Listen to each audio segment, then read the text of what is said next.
नमस्कार, मैं आपके साथ रिंकी वाजपेयी और आप देख रहे हैं न्यूज 24 फर्स्ट एक्सप्रेस। आज की कुछ खास खबरें। आगरा जोन की एडीजी अनुपम कुलश्रेष्ठ ने भोगांव थाना परिसर का निरीक्षण किया। इस दौरान उन्हें थाना परिसर में सलामी दी गई। इसके बाद उन्होंने थाना परिसर, मलखाने, कंप्यूटर कार्यालय, बैरिक, भोजनालय, शौचालय आदि का जायजा लिया।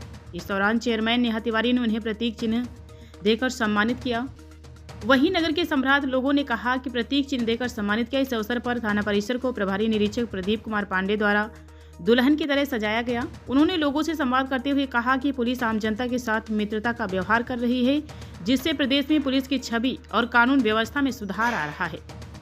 एडीजी ने लोगों से भूमि विवाद, बंटवारा और पारिवारिक विवाद जैसे मामलों को आपसी समझ और पुलिस की सहायता से सुलझाने की अपील की। कुलश्रेष्ठ ने बताया कि भोगांव थाना भूमि और बंटवारा विवाद के मामलों में काफी चर्चित रहा है। उन्होंने परिवार परामर्श केंद्र द्वारा परिवार विघटन के मामलों में किए जा रहे कार्यों पर भी प्रकाश डाला। उन्होंने कहा कि मिशन शक्ति केंद्रों के माध्यम से महिलाओं को जागरूक किया जा रहा है। इससे अपराधियों और माफियाओं पर पुलिस की कड़ी नजर है और उन्हें किसी भी कीमत पर बख्शा नहीं जाएगा। सभी के एक जो प्रेजेंस है उसके लिए हृदय से आभार व्यक्त करती हूँ। और मैं एक जो मैंने आज निरीक्षण यहाँ पे किया और जो चीज़ मुझे काफ़ी प्रमुख रूप से मेरे मस्तिष्क में एक जो इम्पैक्ट आया इस थाना क्षेत्र का, और मैं कई बार क्राइम का जब मैं परीक्षण करती हूँ मैनपुरी में, तो मुझे भोगांव का नाम कई बारी सुनने में आता है कि या तो क्राइम से रिलेटेड या भूमि विवाद से रिलेटेड। तो ये आज मेरे निरीक्षण का सार यही था कि यहाँ पर भूमि विवाद काफ़ी हैं और कई सारे ऐसे मामले हैं जिसमें बंटवारे को लेकर, जिसमें भूमि विवाद को लेकर, जिसमें आपस की कोई रंजिश को लेकर, मार पिटाई को लेकर, छोटे छोटे खेत की डिस्प्यूट्स को लेकर, इन सभी चीज़ों को लेकर कई सारे इश्यूज सामने आए हैं। तो ये हमको आपसी सहयोग से इन मामलों में कमी लानी है, क्योंकि जब हम एक दूसरे के राइट्स को रिस्पेक्ट करेंगे, हमारे केवल ना राइट्स हैं, हमारी ड्यूटीज़ भी हैं, तो जब हम एक दूसरे के राइट्स को रिस्पेक्ट करेंगे और अपनी ये ड्यूटी मानकर चलेंगे कि जैसे हमारे अधिकार हैं वैसे ही दूसरे के भी मौलिक अधिकार हैं और हम किसी के भी मौलिक अधिकारों पर अतिक्रमण नहीं कर सकते हैं, तो जब ये चीज़ हम अपने अंदर इसको धारण कर लेंगे, अपने मन मस्तिष्क में इसको धारण कर लेंगे, तो मेरे ख्याल से एक्सेप्टेंस जब इस बात का आ जाएगा तो जो विवाद की जड़ें हैं वो समाप्त होने लगेंगी।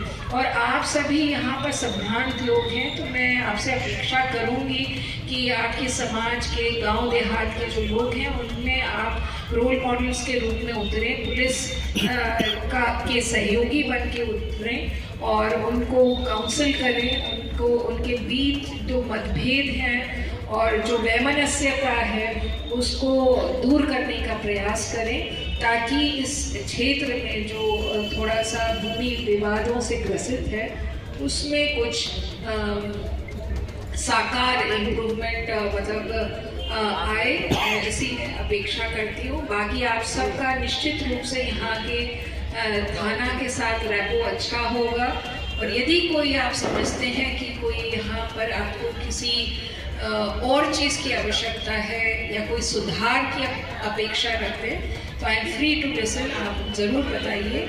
आप यहाँ पर मुझे बता सकते हैं, आगरा आके भी बता सकते हैं, पर अगर कोई किसी प्रकार का आप सुझाव चाहते हैं, इम्प्रूवमेंट चाहते हैं भोगांव में और भोगांव सर्कल में, मैंने देखा यहाँ पे एक परामर्श केंद्र भी, वैवाहिक विघटन के लिए भी एक परिवार परामर्श केंद्र यहाँ पे हर सर्कल में, आगरा जोन के हर सर्कल में ये स्थापित हो गया है। हमारे जोन के जितने भी सर्कल्स हैं, करीब 41 सर्कल्स में परिवार परामर्श केंद्र यूपी में कहीं नहीं है, केवल आगरा जोन को छोड़कर के सभी सर्कल में परिवार परामर्श केंद्र है। और मैंने यहाँ के काउंसलर्स से भी बात की तो उन्होंने बताया कि करीब भोगांव सर्कल में 35 ऐसे केसेस हैं जिनको वो एड्रेस कर रहे हैं और पूरी मशक्क़त के साथ एड्रेस कर रहे हैं। और यदि हम परिवार के विघटन को बचा सकते हैं तो हम डेफिनेटली समाज के विघटन को बचा पाएंगे और राष्ट्र निर्माण में अपना योगदान दे पाएंगे।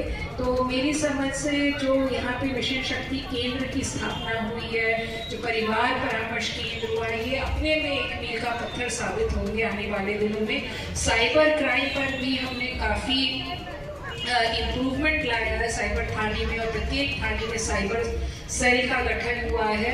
और 1930 जो हेल्पलाइन नंबर है और NCCRP पोर्टल पे जो आप साइबर संबंधी शिकायत दर्ज कर सकते हो और उनका त्वरित निस्तारण हो सकता है। कम से कम आपका पैसा फ्रीज हो सकता है, जो आपका पैसा निकल गया हो खाते से, और उसका कोर्ट के आदेश से आपको वापसी भी हो सकती है। इन सारी चीज़ों में उत्तर प्रदेश पुलिस ने काफ़ी इम्प्रूवमेंट दिखाया है। और हम जब इन आंकड़ों को देखते हैं, जिस तरह से हम इन सब चीज़ों को डील कर रहे हैं, तो मन में काफ़ी संतोष रहता है कि हम जहाँ थे वहाँ से हम काफ़ी आगे बढ़ चुके हैं in with respect to cyber investigation also. तो ये कुछ मुख्य बातें थी, आपसे शेयर करना चाह रही थी। और जैसा कि आप जानते ही हैं, शासन की मंशा है प्रमुख रूप से महिला की सुरक्षा। तो अभी हमारे सामने चेयरमैन भी महिला यहाँ पे हैं, ये बड़ी role model I am sure रही होंगी और होंगी। और इसी तरह से जो हम अपनी महिलाओं को, अपनी बहू बेटियों को किस तरह से एक सुरक्षा का वातावरण दे सकते हैं, इसके लिए उत्तर प्रदेश पुलिस पूरे रूप से प्रतिबद्ध है। और ये माननीय मुख्यमंत्री जी का परम ध्येय भी है। और हर प्लेटफॉर्म पर, हर मीटिंग में उन्होंने महिला सुरक्षा को सर्वोपरि रखा है।